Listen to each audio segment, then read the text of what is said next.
Hey everyone. A couple weeks back, I made a little post about urging fathers to step outside themselves. And I fully stand by that post because the reason why you need to step outside yourself is simply because um, if you don't, you're going to have lasting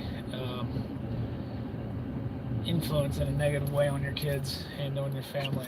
And if you don't have kids or family, you still can be a father of your community because you may not know it, but you're affecting people in a positive way as or a negative way, depending on how your presence is.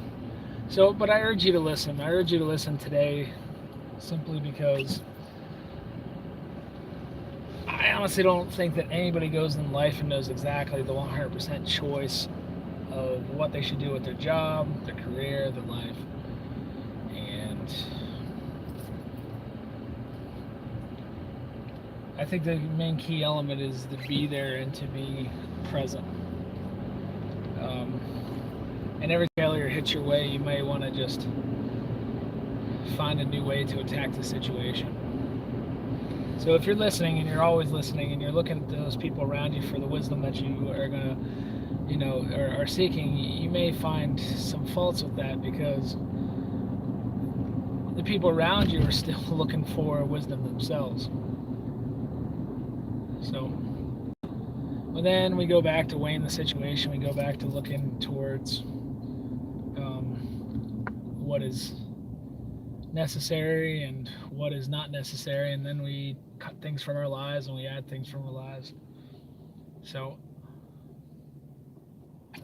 and so the thing that I'm urging you to listen to about today is the wisdom behind doing certain choices like that.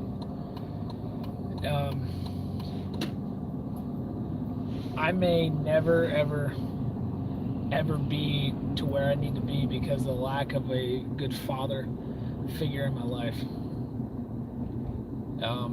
I had fractures or fragments of father figure in my life over time, and because of that lack, though, I'm kind of snowballing downhill or uphill, however you want to look at it, for the rest of my life in order to catch up so that my kids are not affected by that.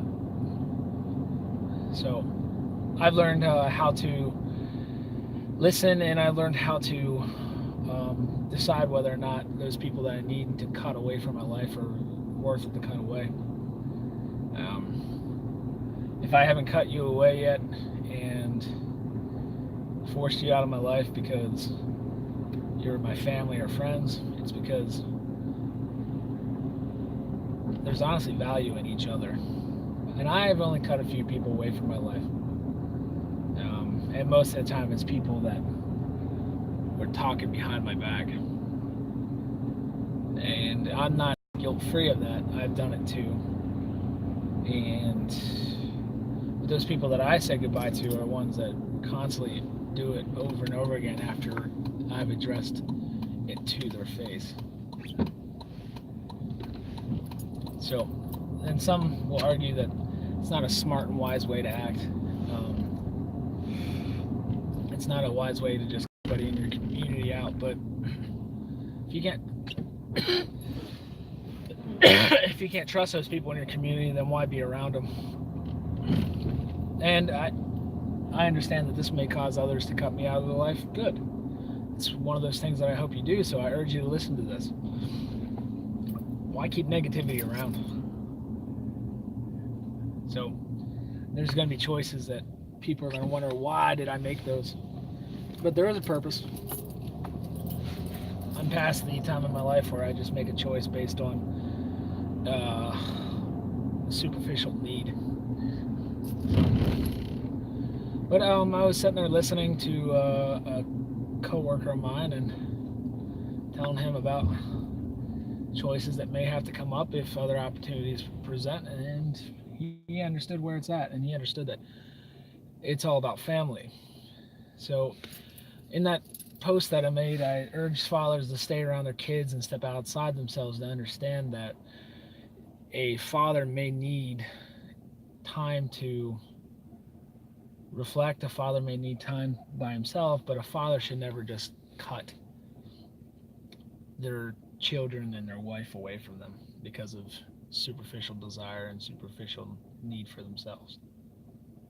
A father should be able to find ways to understand the current situation and put it in a new frame of reference so that they aren't um, causing pain on their family.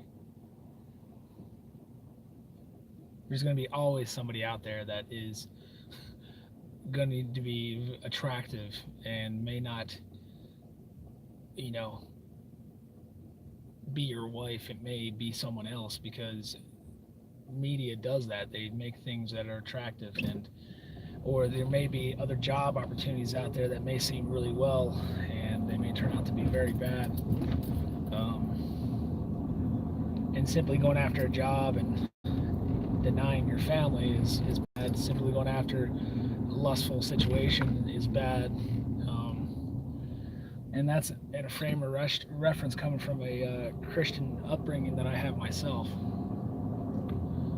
But I'm saying that, there's too many times where I've sat there and I listen to people say about how you can make your relationship better and make things better.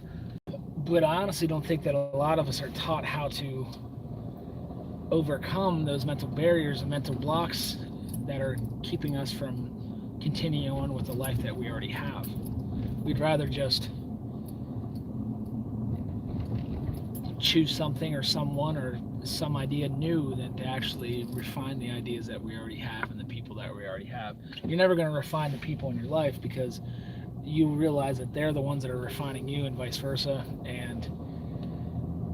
but you'll never be able to force them into becoming better or becoming the way that they want, okay? Or the way that you want. So it's just, I'm starting to see a lot of people being offended, and that worries me because you can't really listen to anything or listen to anybody's requests for for other people to do if every little word and every little song that may have a little offensive topic in it causes you to be upset. I mean, we're kind of getting silly on these things.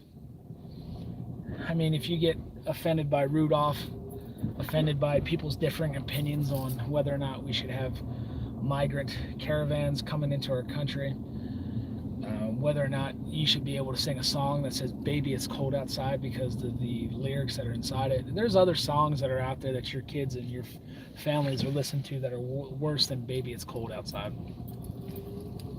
So it's just, I worry about that because, no longer will people be able to say, hey, this is a good idea, this is a wise idea, because you may have to be worried about the words that you speak. And controlled speech is not the way to go. There's countries that already have controlled speech where they're trying to protect that 1% of people. And I'm not saying that you shouldn't protect all people. I'm saying that if you focus on words that offend the 1%, then the 99% won't be able to speak. And it's probably one of those craziest things I've ever seen, like simply getting offended. When we were growing up, people called names and kids at school made fun of people. I don't really remember a really high amount of kids committing suicide and adults being offended because names were being called. It almost kind of makes no sense. So those names did hurt, don't get me wrong, but I think those name calling caused me to be a little bit stronger in certain aspects. In other aspects, there's things that you'll deal with and you'll have deal with anxiety, but if you never learn how to overcome that anxiety, you'll never be able to actually live in life. So one of the biggest parts of their urging to listen is simply that I'm hoping I can, with the wisdom that I am given, and I'm hoping with the blessings that God does bestow, that I'm able to catch my family up to where it should be. Not necessarily multimillionaire wealthy, but a family that doesn't have to struggle. And we're not struggling, honestly, because in the U.S. of A. United States, if you're poor, you're wealthy. But this whole night shift thing is getting to me. So that's why I might have to make a choice, because if I could honestly go back to a job that costs less on health insurance but provides more but pays me less, I would be saving money. If I get overtime at this new place, then I make drastic amounts more. But there's that little word, that two letter word, if, and if can cause anxiety as well. So just one of those things. So I wonder what ifs are in your life, and if you're looking at that, don't worry about tomorrow. Tomorrow has its own issues, and you do have to understand about the choices that you will have to make the following day, but you don't have to worry about it. Um, and it's like,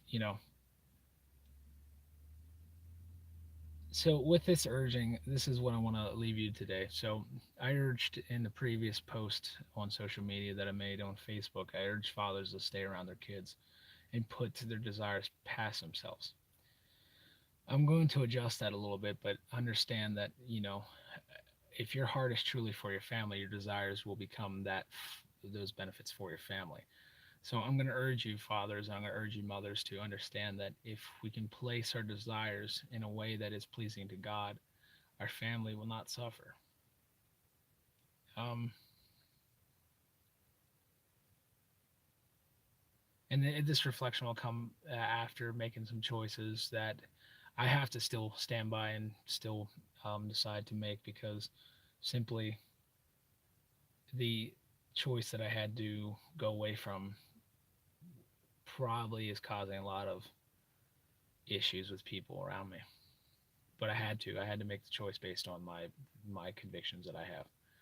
So, but I urge you to sit there and step outside yourself and understand that. So, if like anything, and released a video about what your alma mater means when they say they need more money, and I briefly mentioned that if your heart's in the right place, you're going to get money anyway. You don't need to be challenged. So, if your heart's in the right place, your family will be doing fine. It's all about heart, and it's all about choice. So, um, and everybody has choice. So just understand that that's where we have to go. But well, I will see you guys later. And that rambling, it's what it is. Hopefully, this helps somebody that finds it later on. Have a good day. See you guys tomorrow.